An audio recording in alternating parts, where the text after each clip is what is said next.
આવતીકાલના રોજ ભગવાન શ્રી જગન્નાથજીની રથયાત્રાનું આયોજન જાલોદ ખાતે કરવામાં આવે છે, જે અનુસંધાને આજરોજ જાલોદ ડિવિઝનના અધિકારી અને પોલીસ કર્મચારીઓ મારફતે આજે રથયાત્રાનો રૂટ છે એ રૂટ ઉપર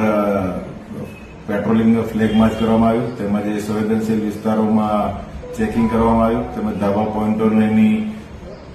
મૂલ્યાંકન કરવામાં આવ્યું અને રથયાત્રા શાંતિપૂર્વક માહોલમાં પસાર થાય તે બાબતે ફ્લેગ માર્ચનું એક આયોજન કરવામાં આવ્યું.